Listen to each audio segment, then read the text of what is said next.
Antarupam Bhaktanukampad Vigraham Vai Ishavataram Parameshamidyam Tam Ramakrishnam Shirsha Namam. Namaste and welcome to our Sunday series of discourses.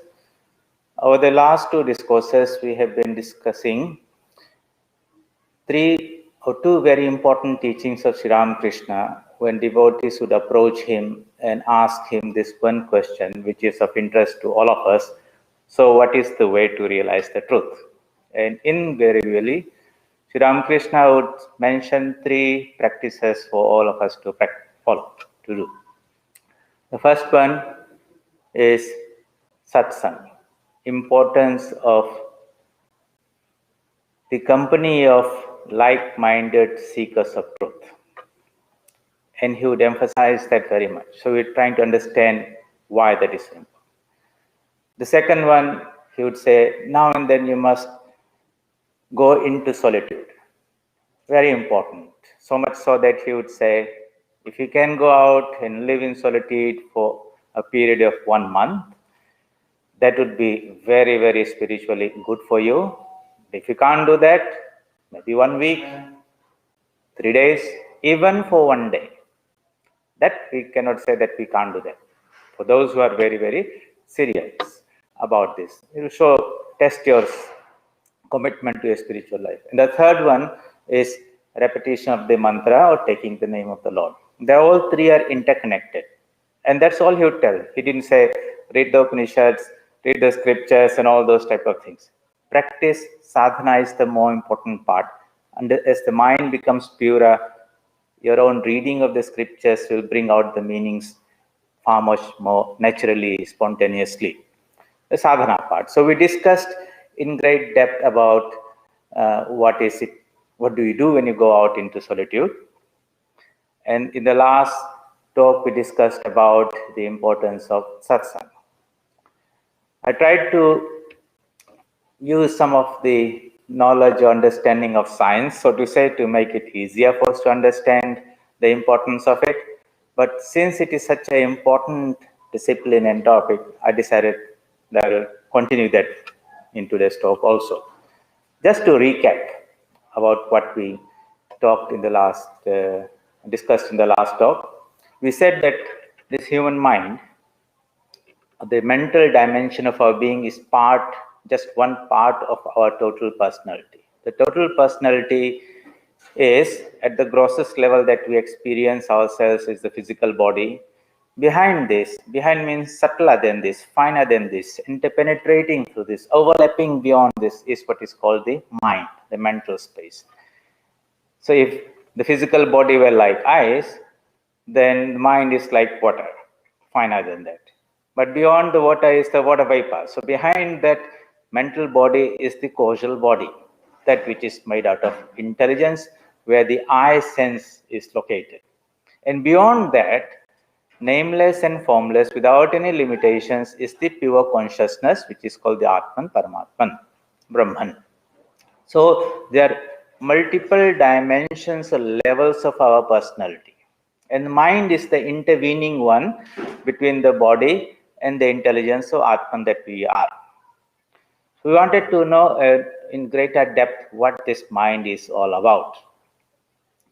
We said that the constituents or the contents of the mind are something called thoughts.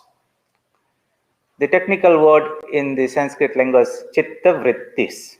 Chitta is the mind stuff in which thoughts are waves. Like water is there, in the water there are waves. Because without the water you can't have the waves. So, but the word vritti in Sanskrit means something like a whirlpool. So the river is flowing, okay? But now and then it hits some disturbance and you'll find a little bit of circular movement of water. That's called a whirlpool. What is embedded in that? There is some energy that is flowing in that little whirlpool there. So our thoughts are little whirlpools in our mental space, so to say. Some are rotating in a clockwise direction, some are in anti-clockwise direction, let us say. Some are spiritually conducive, that they will lift the mind to a higher level. Some are in an anti-clockwise direction, so that it is more materially oriented, more to the gross body, more towards the senses, more towards enjoyment of the sense objects. So we can say they are in the anti-clockwise direction. These are all energies. These are called samskar. And so these are the vrittis. The vrittis that are created by when we are receiving some input from outside. So we see something, we hear something, we taste something, we smell something, we touch something. All those energy that is created at the conscious mind leaves an impression deep down in the subconscious mind also. These are called samskaras. And whether we are aware or not, we are constantly collecting these samskaras right from childhood, and even we bring them from our previous lifetime, because when we die, only the physical body is shaken off, the mind continues. Okay, that's why sometimes and the prodigies are there, children are there, you can see the tremendous amount of knowledge, something that they experience from the previous life, they are able to bring out very early in the childhood. So these samskaras are there, lodged in the subconscious mind. And from the subconscious mind, these samskaras constantly rise to the surface. Okay, so imagine the mind is like a lake, and in that lake, of course, is full of water. You throw some pebbles in that, it creates some ripples on the surface. These are the vrittis that you can see, but the impact of that the sense experience is transmitted down to the bottom of the lake, and it leaves some impression. Long after the external object has gone away, you can recall that to the self. That's why it's called recollection, remembering. Okay, revision. You saw it first time, you stored it, now you bring it back to your mental mind's eye, and you have in your image, that's called revision, seeing it again. So you'll find that the samskaras are there, lodged in your mind. They're constantly coming up and down without much control. So thoughts are coming, and sometimes they're good thoughts, so you're happy, you remember some nice experience.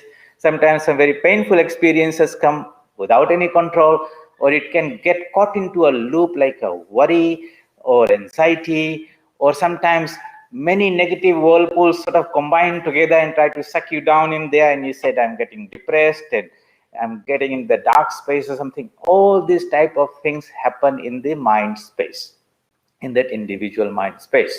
So the person that we see is not only the physical person there. More than that, there is that mind. And in that mind are the samskaras, impressions collected from many, many lifetimes.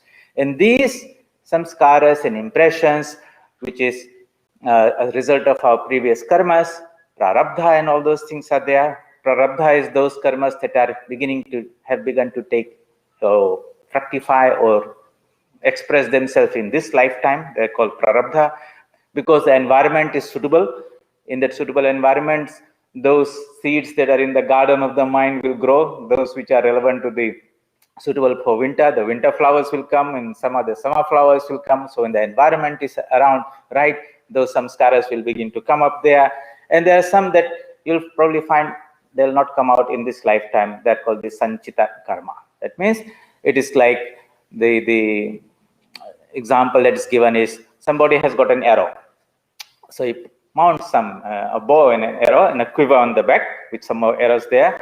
So he mounts some an arrow and releases it. The arrow that has left the bow and is in the flight, that is your prarabdha. You can't do very much about it. Where it will go, how far it will go, when it will fall, that is already worked out. But there are some arrows in the back of the quiver which you have not mounted. They are not going to manifest in this lifetime. Okay. So these are the classifications of the karma. But all these things are stored in the mind. So the mind is very, very important. And most of the work that we do in our spiritual sadhana is purifying this mind, chitta shuddhi. Because if the mind is pure, then the inner light of consciousness or the Atman or Brahman or God, whatever you want to call, who is already inside us, we are He actually. But the mirror of the mind is covered with a lot of dust. And when we see ourselves in that mirror, we don't have a very nice, beautiful image of ourselves. In that dusty mirror, we see some ghostly shape, so to say. We see ourselves as a physical being, as a mental being, as an intellectual being, as an ego. But really, that is only an image of ourselves in this mirror of our mind. If we cleanse this mind, then you'll get a clearer and clearer image of yourself, and eventually you'll also understand that you are not that image. You are somebody separate from the image, ever free. Whatever changes were happening to the image had nothing to do with the real you. That is the Atma, unaffected, unborn, is the very essence of our being, existence. So, but this mind is very, very important, because our experience of the world happens through this instrument of this particular mind. So it's good to understand what this mind is, how it functions, how it changes. Knowledge is power, and we can then empower ourselves to bring about the right changes so that it leads towards purification of the mind, not making it more and more impure, so to say. So you'll find that in spiritual teachings, there are a set of disciplines are taught, do's. These are the things you should do, because they're called dharma, morally and ethically right actions and thoughts and deeds. They will purify the mind. Others are there that will pollute the mind, make it more engrossed with this body, with this identification of yourself as a body-mind complex, and infatuated with the experience of the outside world. That would be adharma. You shy away or restrain yourself from the negative activities and take up the positive activities. That's the essence of most of the do's and don'ts that are taught in the early stages of spirituality. So this mind is there. We said that when the teaching is given that we should seek out the company of spiritually minded people or environment, so to say. In the last talk, we tried to go deeply and say what we are seeking is not just to be in the company of that particular person for some time so that we had a good time and good experience and I enjoyed your company. But when we leave that person and we are back to our own selves, we have carried some of that influence with us. Okay, it's not just having the experience, but you are able to take something back. Now, how does that happen? And I try to explain that with the help of a little bit of physics and science. And you say, imagine a piece of metal, a ferromagnetic iron. It's a ferromagnetic substance. That means it can be magnetized. Why? Because within it contains what are called magnetic domains. Little magnets are there. They're all oriented in various directions. When you bring that piece of metal in the field of another powerful magnet, okay, or you let it touch, what happens? The magnetic field of the bigger magnet automatically forces the realignment of the little magnetic dipoles in that piece of metal without any effort from the piece of metal itself. And suddenly, this piece of iron suddenly feels, I'm a little bit of magnet. He feels his spiritual awakening. So to do that, we go to a place where such a spiritual influence or environment or vibrations or spiritual field is there. It could be a place where a tremendous amount of spiritual discipline has been done and worship has been done by spiritual practitioners for a long time. It could be a temple, it could be a holy place like Vrindavan or Kashi or Jerusalem or wherever you want to think, where the people who practice spiritual disciplines left those impressions or samskara, what do you call this, vibrations behind, and you want to benefit from that. It could be going to somebody who is a very spiritual person and you say, can you please, just by being in the proximity of such people or in that close influence, you'll find that those spiritual samskaras that are within you, they awaken up and you suddenly felt very good, you enjoyed that spiritual company and all that, and you take a little bit back. So when you are in the presence of that magnetic field of a bigger magnet, you feel all magnetized. Most people feel very, very good when they're in a temple and holy place and all that. But when they go back, do they just lose it totally or they keep some of it? That depends on the particular quality, characteristics of that metal, so to say, or that person. So there's the magnetizability of a substance is called its permeability. There is another quality characteristic called retentivity. can he retain it or not? So if it has good retentivity, that means afterwards there will be a residual magnetism in that piece of metal. Likewise, when a person has got this permeability, means he comes into the presence of a spiritual influence, then those good samskaras are stimulated. And sometimes it doesn't happen. You'll find that people are there, just like if you take a piece of wood or stone in next to a magnet, nothing happens because it's not magnetizable. The people on whom spiritual teachings will not leave any impression or any change. They don't even feel it. Okay. Others, somehow you find that they simply tune in. They resonate with it, and the whole mind is locked, and they enjoy it, and they seek it out. So we are all constituted differently. We have to understand that. Not everyone has got all the spiritual samskaras are there. That's why you should not expect that everyone will tune themselves to spiritual teachings. Because if you see superficially, we are only physical beings. But deep inside, if you need the mental constitution of a person, then we understand how the changes are effected in that. And we are always trying to bring about these changes in ourselves to make ourselves better. Depending on what we want to be, we'll seek out that type of company. If you are trying to bring in spiritual samskaras or educational samskaras, then you'll go to a teacher. If you want to become you'll go to a mentor or counselor or a supervisor or professor. From these people, you want to imbibe certain influences and make them your own. And those who are seeking a spiritual benefit will seek out spiritual influence. I'm using the word influence, not only company, because influence is something that will remain with you thereafter. Company is while it is happening over that particular time. Okay, sometimes we translate the word satsang as spiritual company. No, I'm using the word influence in the sense that bringing a piece of metal in a magnetic field of a magnet leaves some influence that when you remove it, there is some residual magnetism. This explanation, while it's because we have read a little bit of physics, studied this, and we can use this idea to understand this, draw a parallel of our internal mental space helps. But the mind is not a static magnetic thing. The mind is a dynamic thing, constantly changing. It is energy, it is flowing. So we need to have a little better model to understand the mind. And today, I'll build on what we discussed last week and use another idea of physics, so to say, of science, which will explain this or take it to the next level, so to say. So the idea is that energy means the nature, when it creates or makes energy flow, does it in a very efficient system. And the efficient system is that it will be sustainable on its own. That means it will be like cyclic. So you'll find that the rhythms, everything happens in cycles. Okay, whether it is the day and night cycle, or it is the pendulum that is swinging, or it is the kalpas in which this whole universe is created and everything. Things happen in cycles because that energy is recycled and rechanneled into it. You don't need to constantly inject fresh energy. It preserves itself in that.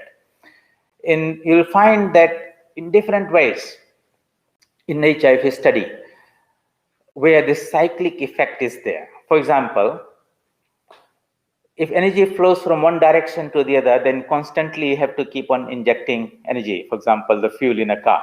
Okay, it doesn't recycle itself. But nature has got carbon cycle, water cycle, nitrogen cycle, and all these cycles are there. It also creates some model templates, so to say, in which the objects of nature that are there are built in these particular forms. So one of the most beautiful forms in which energy circulates within itself is called a torus. A torus is like a donut.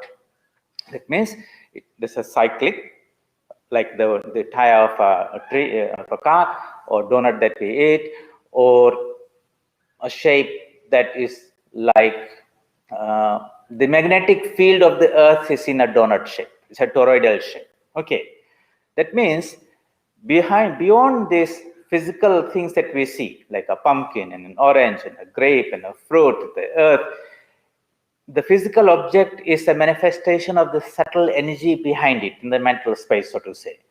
The energy in the mental space is mostly kept in a self-sustaining dynamic flow of energy, which is called a torus. So you see, that's why the magnetic field of the earth is flowing like that. The shape of a pumpkin is like that. An orange is like that. A grape is like that. Did you ever wonder why things are created like this? Because that's the most efficient way of cycling energy within us. Energy flows from one polarity to the other, but within the self-sustaining loop.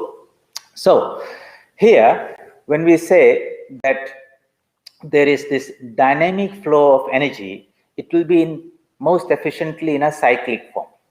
The most common cyclic movement is called the periodic movement, the flow, the swinging of the pendulum, so to say. Just keeps on going out there. And when the pendulum is swinging, you just need to put a little bit of energy every time, and it will keep on swinging without much effort. It is so efficient because it has got a rhythm in it. And in that rhythm, you inject a little bit of energy, it maintains its state. But a different type of movement, like a car is running down and suddenly stops, then again you have to put a huge amount of energy to make. So nature creates this cyclic movement. Things are there. I'm giving a little bit of science background and you'll see where I'm taking you to. So when so everything in nature is energy. Energy tends to flow in cyclic movement. Okay, so whether it's the subatomic particle, at the microscopic level, like a proton vibrates at about 10 to the power 22 hertz, very high energy, pulsating, oscillating, very high. It's just going there, but it is vibrating, oscillating. A toroidal shaped energy is expanding and collapsing at very, very high speed. For example, imagine the magnetic field of the earth is just moving up and down, but at a subatomic level. When it becomes a nucleus, it comes down to maybe 10 times to the power 15 hertz. When it becomes a hydrogen atom, it comes down maybe 10 to the power 9. So as it becomes more and more massive, the frequency comes down until it comes down to somewhere like 10 to the power 3.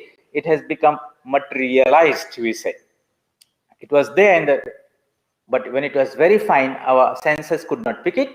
And when it came down and became low frequency, it became visible to us or picked up by some instrument that is there. And then all this, what we call around us, whether it's earth or rock or plant, everything is constituted of atoms that we know.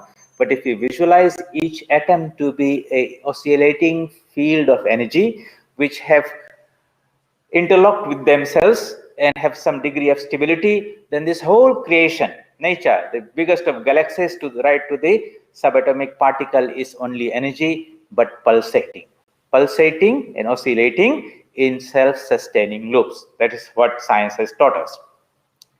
Now, and self-sustaining loop means it will be periodic. Now we come to this another idea. When two objects are vibrating at the same frequency, we say they are resonating with each other. And in physics, you have learned that, and maybe people who have used musical instruments, they've learned that if I have got two violins, so to say, and they are similarly tuned at the same frequency, I put one on the table and I use the second one with a bow and I strike a note. What happens? The movement of the bow on this violin will make the string vibrate here. That vibration will make the air vibrate, acoustics. And when that vibration goes and hits the second violin, which is similarly tuned, it will force or cause that the violin to vibrate at the same frequency. So both of them are going to. They are not ever in contact, but somehow the energy from the first one got transmitted to the second one. The reason is both were similarly tuned. Remember, I'm using some selected words. The energy from the first one got transmitted to the second one because they were similarly tuned or tuned to the same frequency. So, what has that to do with the satsang topic? When two people get together who are similarly tuned, then the energy that is, the thought energy that is in the first person is transmitted and is caught by the second one. The second one absorbs that energy and that knowledge, and because they are similarly tuned, that energy is received. And those other violins which were there, which were not similarly tuned, even though that energy was available to them, they could not receive it. So, satsang means seeking out such people or such social sources of influence where such they resonate with us. Otherwise, you will not feel that company, good company. So you'll find that, oh, I'm on the same page as you. When you say, that means somehow we are able to connect. Or birds of a feather flock together. Similarly, tuned minds will come together and they will engage with each other. Okay. So that in the society, if we imagine that every individual is a mind, and that mind is a vibrating, pulsating source of energy, a transmitter of energy, and a receiver of energy. And the thoughts that we think deeply and focus, put our whole passion and idea behind it, are injected with that energy. And that is now transmitting out. Now I'm talking to you. I'm injecting some energy into those thoughts, and they're going out. And those who are listening to it with attention and interest, those ideas might resonate with them. And when it resonates with them, you say, I've got it, or the penny has dropped, or I've understood it, or I've received it, type of thing. Okay. What we are transmitting is that idea through the vehicle of this energy, which is speech in this particular case. So that idea of resonance when two similarly tuned entities, either it is some instrument like that or two minds are there. And when you are similarly tuned, then you are happy in each other's company. Then you are, but sometimes you are not similarly tuned, like you might meet somebody and have a little bit of discussion. It could be any topic. And if your ideas are too diverse, maybe people from two different political parties or two different ideologies or belonging to sects or faiths or whatever is there, you'll find that when the two ideas are not resonating, then you feel very, very uncomfortable and you want to leave that person and go away, type of thing. And you find some place where a lot of people are thinking the same thing, and you just go and just slip and you feel at home with those people there. Think it from the mental point of view. It's not just simply liking and disliking, the whole psychology of it. It's very, very interesting. So then let me introduce to you another idea. Okay. So this is all about satsang. There is an idea about, in science, it's called rhythmic entrainment. So if I have this, you have seen this grandfather clocks, the old swinging pendulum clocks are there, and suppose you have 5 of them or 6 of them. You take 5 of them and you make them swing, not in harmony. Okay, just randomly, they're all going in the all directions. You see them, no order, no pattern. You go away and you come back after a day, what do you find? They're all moving together. Why? How did it happen? They're totally different. They're not talking, now communicating, and no one is tuning them, trying to do that. How did they manage to sync themselves together without any individual? It's very interesting, isn't it? So what is happening is when the pendulum is swinging, it's disturbing the air around it, okay, in a particular way, and that vibration is being transmitted to the next fellow. Somehow they begin to talk among themselves and decide that rather than being chaotic, where we are wasting our energy, it will be much better if all of us swing together. This is called rhythmic entrainment. That means they all will entrain themselves to be together, like a train. All the bogies are moving together. No. Okay. So in nature, you'll find this is there. If in a dark night you go to a place where these fireflies are there, fireflies, jugunu, okay, they blink on and off. So if you take a bunch of fireflies and live in a room, okay, they're all blinking on and off in a random direction. But you leave them for some time and you come back and see all of them are blinking together, on and off, on and off. Another example in nature where these little fireflies have decided that since we are transmitting light in each other, all those things, it makes good sense to be very efficient if we are entrained in a rhythmic way. So you'll find that these 5 pendulums are swinging. And maybe it took, say, 12 hours for them to get into the rhythm. Now you went and took one of them, just disturbed one of them out of it, little bit. put it out of the order. You'll find that it doesn't take 12 hours for this fifth pendulum to swing. In very short time, maybe in half an hour, 1 hour, it has come and established itself into that rhythm. So, understand, if we are minds and we have this particular type of vibration, so to say, particular interest, we might say. So, you might say, I belong to a particular group, political party or ideology or religious group or something.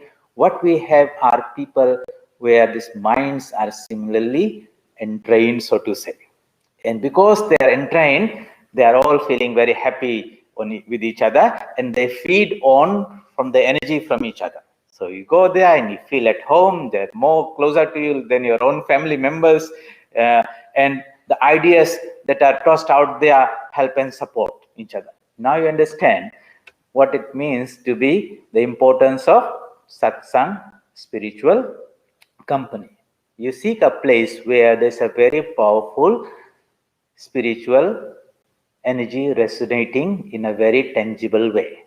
It could be because of many people are thinking likewise at the same way, or it could be that somebody or many people have been coming, devotees have been coming for hundreds of years, and that whole atmosphere is saturated and permeated with that spiritual energy. And this is the beauty of these places called tirthas. We go to this Varanasi and Kashi and Jerusalem and all those things because so many people have gone, and what have they thought about? Thought about spiritual things. And that whole atmosphere is saturated there. And when you enter there, you suddenly feel that peace and that upliftment, and you forget about the world. Mind is at another zone, so to say. But when you leave that particular place, the whole world sort of tries to jump back on your shoulders. But if you carry something with you. So when we go to such places, or when we see company of such people, it should not be just for that company that I'll enjoy that experience while I'm there. Of course, you will have that without much effort, so to say, because it's the very presence or the nature of that place is helping you. But when one is there, one should make a little conscious effort to do some more spiritual practice so that you benefit from that atmosphere, but you generate and constantly make an effort to align your samskaras and all those things and create new impressions which are now tuned to that spiritual ideal. So in ideal way, if you go to a temple place, you should not just go around seeing all these things, having darshan and all that is fine. You do that for a while. Then you should seek out a quiet corner, and in there, try to feel the spiritual energy of that place and take that advantage of that, calm yourself down and do your japa and meditation there. And you want to accumulate new samskaras, new energy, which is what you are going to take away when you leave that place. If you did not do that and you went to a beautiful place and say, wow, it's a beautiful temple and all this architecture is very nice and this was, you end up becoming a spiritual tourist, not a spiritual seeker. And some people, you'll find that they just do that. Okay. Afterwards, they come back without any new influence, with any benefit out of it. This entrainment is not only we're talking here about the spiritual seekers, it happens in all spheres of life, you'll see. And you sometimes wonder why people are like that, they think in that particular way. And you think about it, now with all this politics and all those going around the world, how come half a country of people think and they're totally tuned to one type of thought without any logic? Or even if you try to explain to them, but again they will swing back to that old thing because they are totally entrained and in rhythm with that very powerful energy which is generated by that ideology or whatever it is there, and they are caught in it, helplessly, so to say. You talk to them, you're a reasonable, intelligent, educated person, I can see, he says yes. But then next moment, the mind, like the pendulum, you disturb one clock, before you know, the others suck it in. So, very important to have satsang. We talked about influence, now we're talking about good influence, positive influence, because negative influences can be also there. And if you get caught or in that influence of negative minded people, so to say, then that negative energy will also work on you, and it can drag you down also.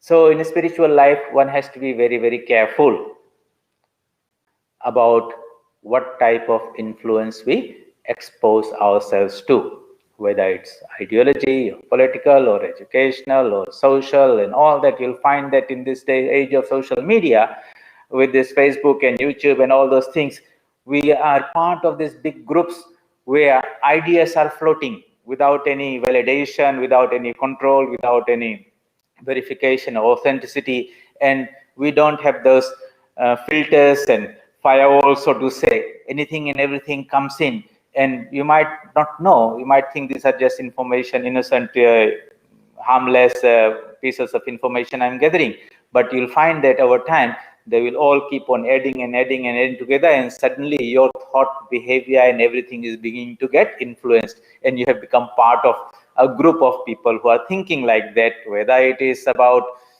some conspiracy theories or this and that, and you are a victim of that. If you want to know more about it, how it's not a how it is being deliberately and consciously being done to manipulate human behavior, to manipulate you, there's a new beautiful documentary that has come, and I would like all of you to watch it. It's called The Social Dilemma. It's on the Netflix. Somebody sent it. These are feedbacks or documentary produced by the people who were part of these big organizations like the social media organizations, where the algorithms that run behind this social media network is designed to influence you, to make a model of you and then influence you without you knowing it. And you might think, no, I'm perfectly all right, but if you see how they're working, you suddenly discover what you're receiving on your Facebook and this and that are things that you have been looking for. Somebody beyond that knows. Again, that is what they're doing. They're trying to understand who is vibrating, so to say, what your likes and dislikes and all those things are there, and they'll group you together with others and give that in power to somebody who will manipulate your behavior in a way they want to do. So again, the science is there. We are minds with our likes and dislikes and views and opinions and all that. And if we are not very careful and we expose ourselves to this vast mass of information and influence that is available nowadays through this internet and social media, we can collect a lot of harmful things that can contaminate our mind and do us a lot of damage. So we have to be very, very careful about that. Coming back to this spiritual idea. So when Sri Ramakrishna says, seek satsang, okay, seek the company of people who are spiritually oriented, the science of it is that we all are minds. These minds are energies. Energies are living, pulsating thoughts and ideas. We are constantly sending out energy, we are constantly receiving. Everything in this world is connected and interconnected. Okay, we might think you have a mind and I have a mind, but we are parts, our minds are part of something called the universal mind. In the river of the cosmic mind, which is called the Mahat, okay, your mind is a little whirlpool and my mind is a whirlpool. But we are parts of the same river, and because of that continuity of the water, I can influence you, you can influence me.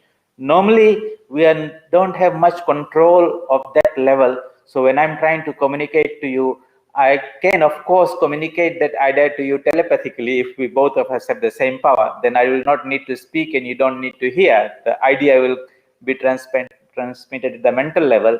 But if it's not there, then we have to go about the round way of process of encoding that idea in my mind into a language. Then I'm speaking out and it's transmitted across to you, and then you listen to it. You have to know the language, you have to decode it, and hopefully the idea that was in my mind has been exactly decoded the way in your mind.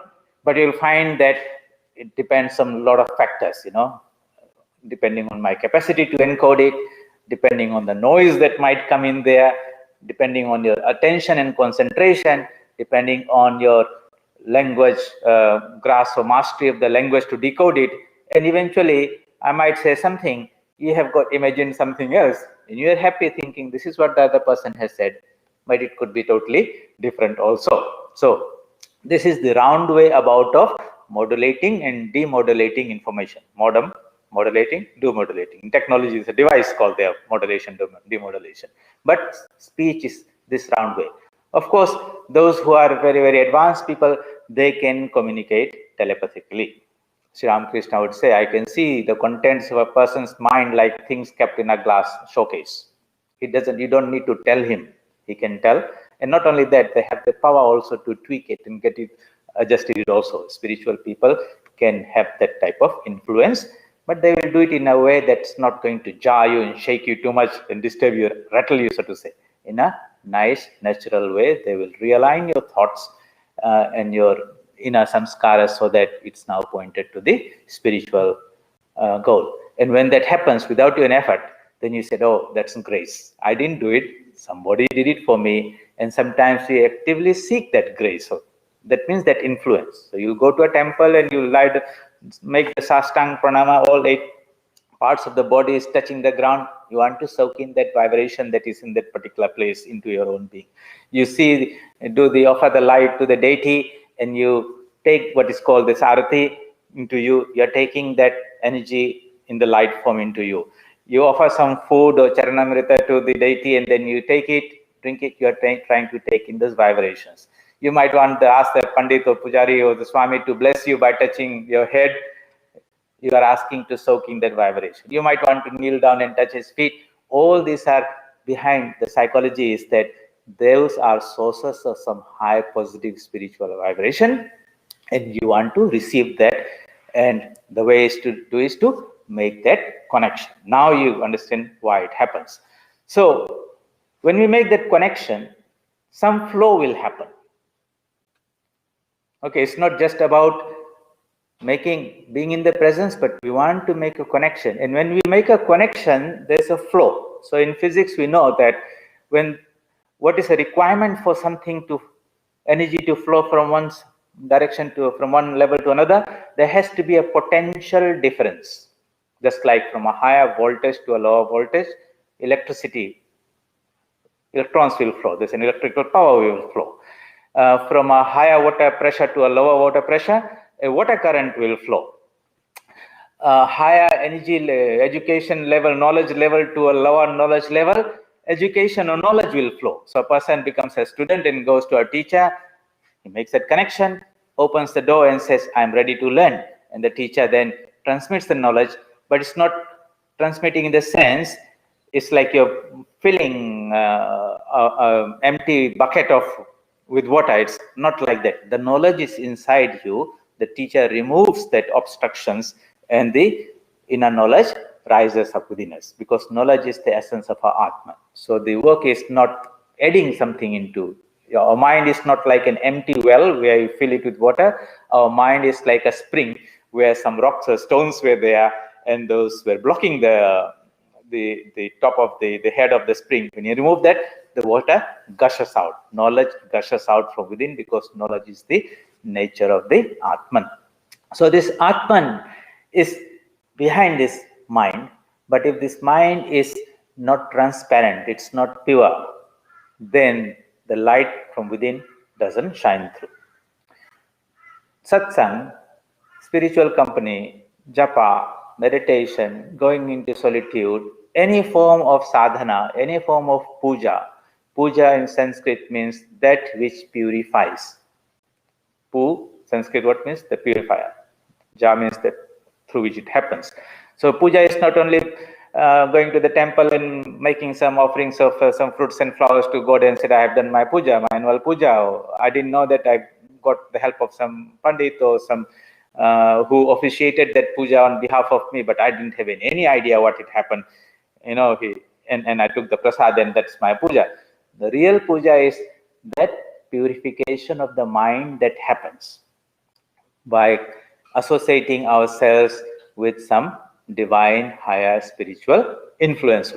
So that change how we make it faster, more permanent, purify the mind, make it transparent, so that the inner Atman within shines in greater and greater glory. So we talked about this connection.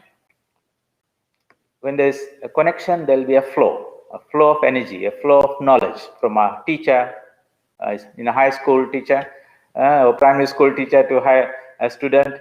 So when this difference between the two becomes zero, they're at the same potential, then there's no flow.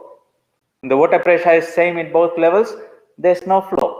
When the student goes to the teacher and the student's knowledge keeps on increasing until he knows as much as the teacher, then there's no flow. Then he says, let me get another teacher. He goes to high school who knows more, who will teach him. Then he goes to university. Constantly we're trying to maintain or connect ourselves to a higher source where the flow will be from the higher to lower if we are going to receive. But you just don't want to receive. Sometimes you just want to be a channel. Whatever you have received, you will pass it to somebody else and keep yourself as an instrument through which the flow will happen. You don't accumulate and hold it. You let it flow. Nature is about being the instrument, but not holding it there. Okay, so everything, if it flows in electrical circuit, it goes round and round and round.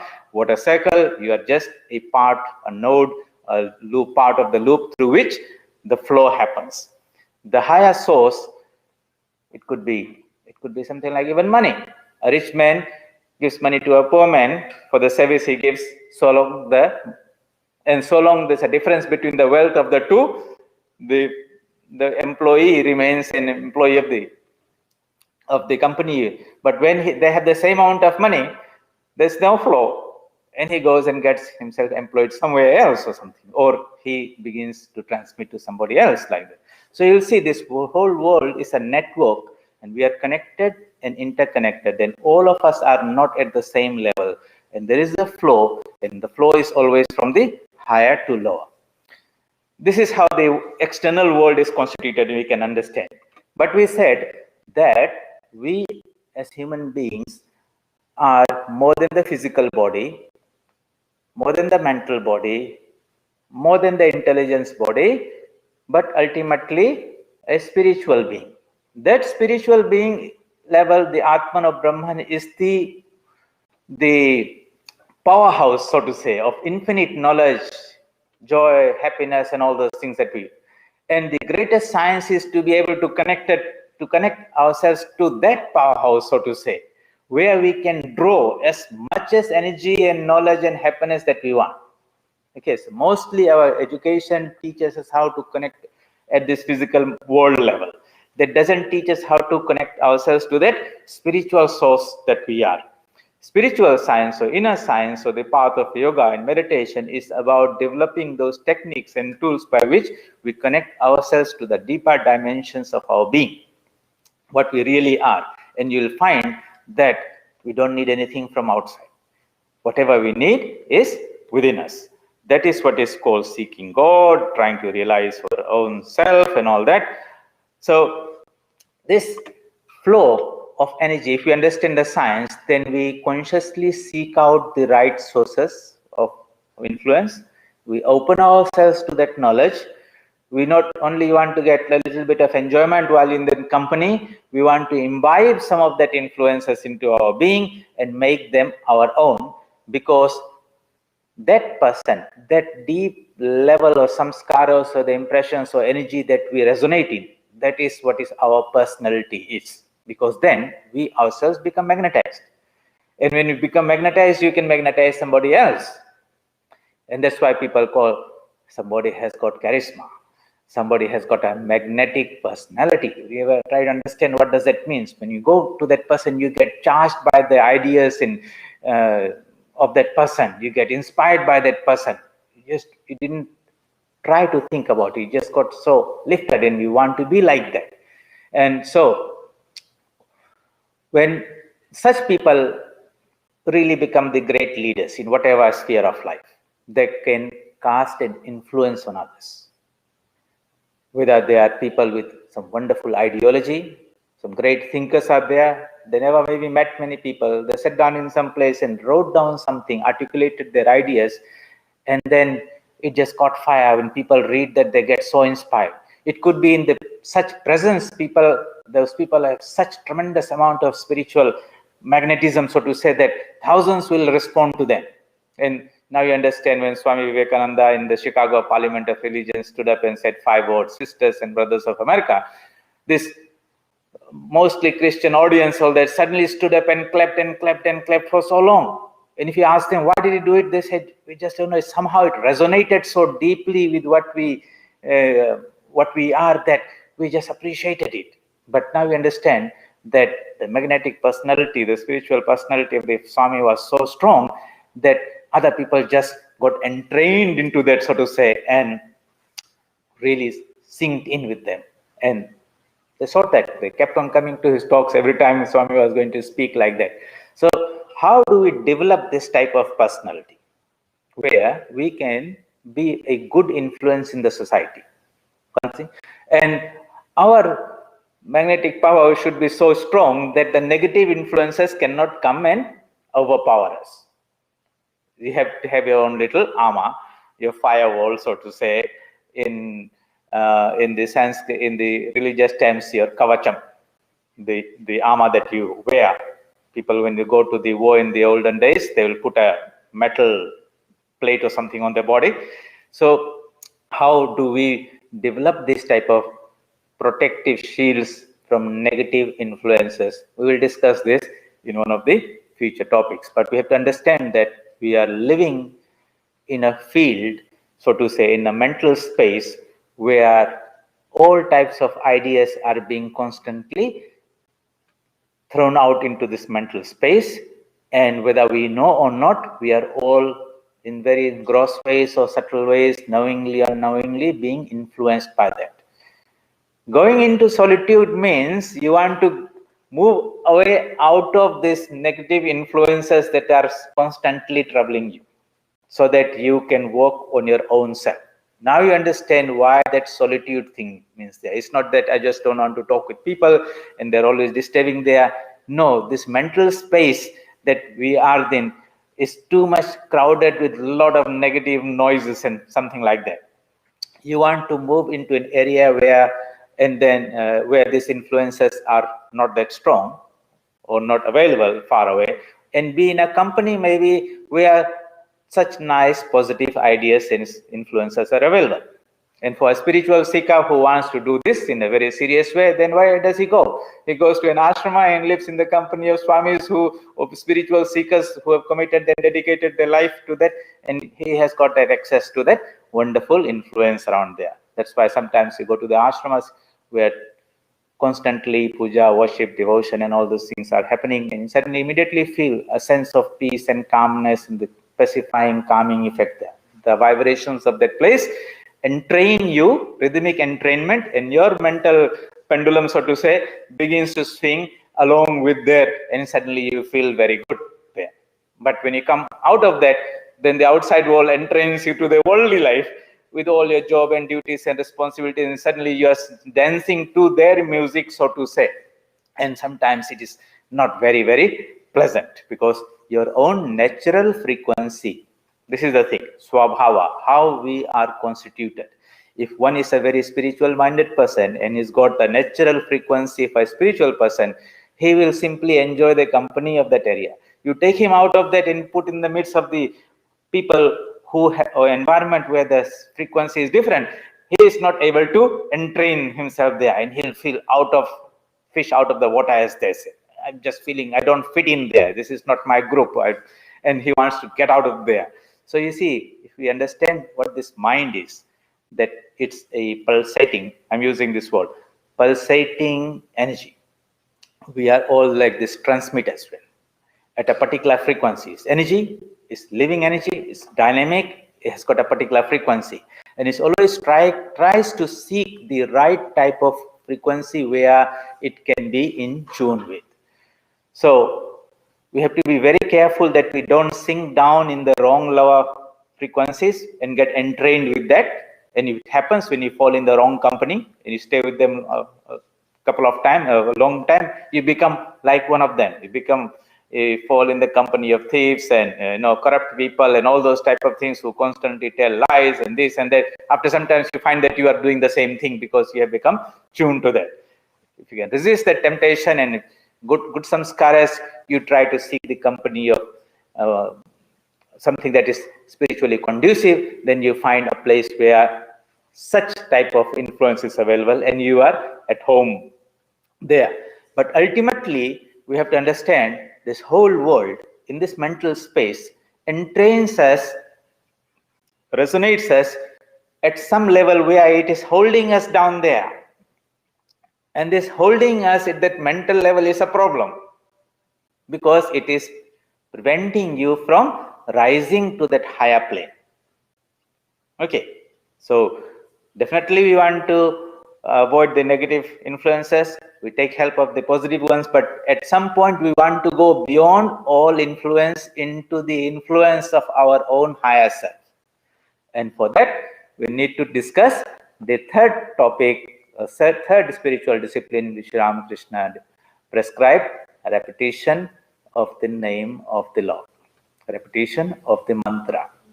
So, mantra is a spiritual energy which is synchronized or linked to some divine personality or divine aspect of our high aspect of ourselves, the divine aspect of ourselves. And by repeating that mantra, now you understand that we are trying to consciously resonate with that deeper dimension of our being. We call it our chosen ideal, our Ishta Devata, or some aspect of God that appeals to you. You like it. Again, liking means resonating with it.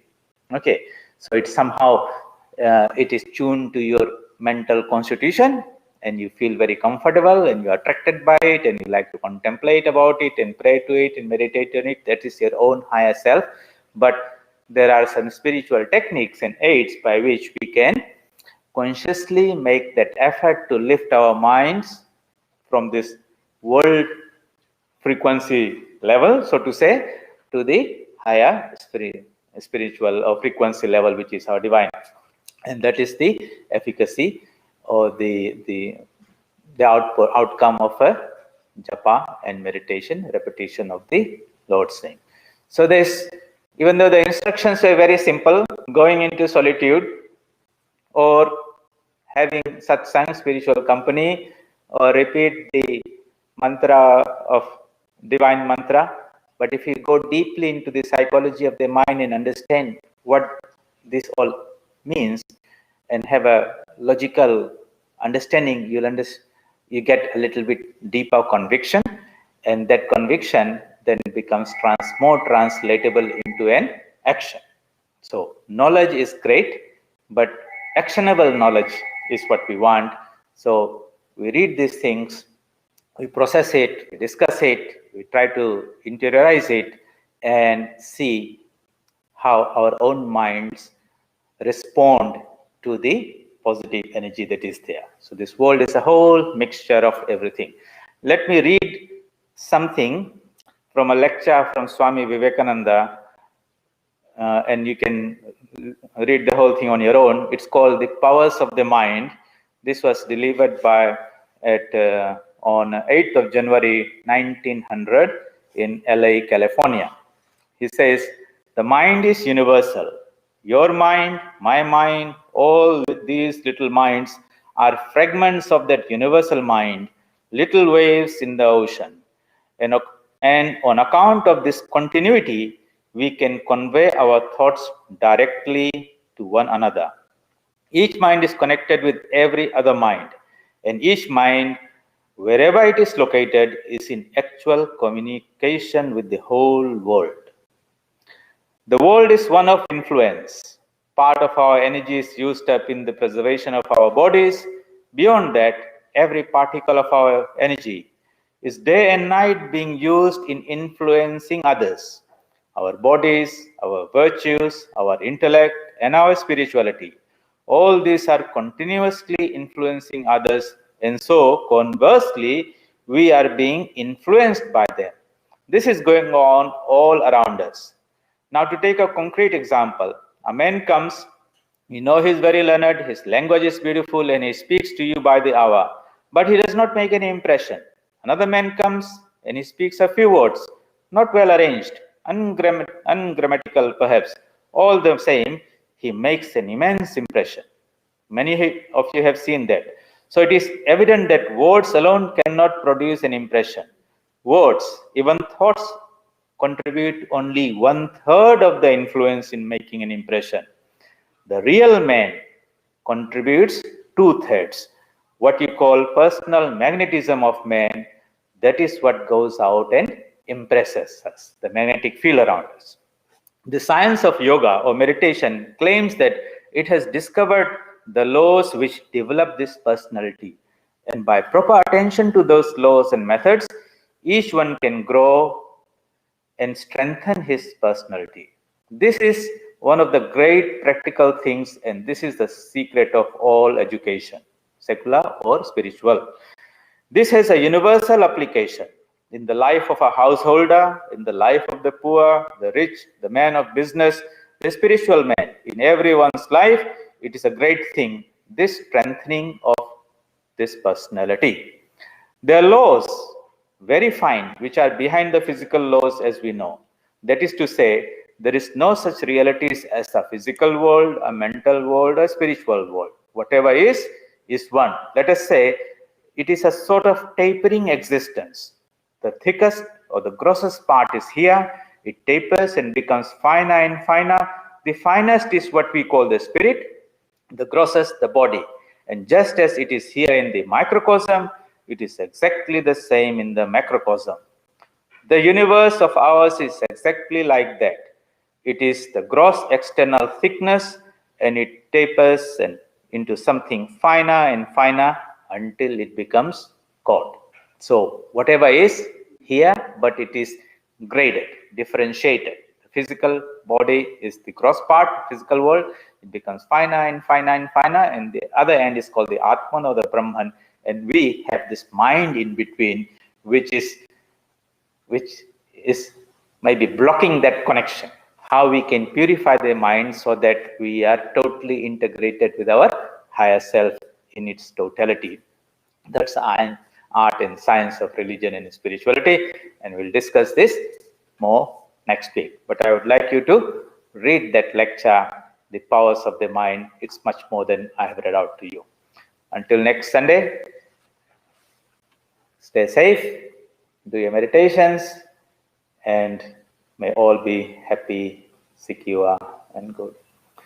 Om Asato Ma Sadgamaya Tamaso Ma Jyotirgamaya Mrityorma Amritam Gamaya. Om Shanti Shanti Shanti. Hari Om Tat Sat. Sri Ramakrishna Arpanamastu.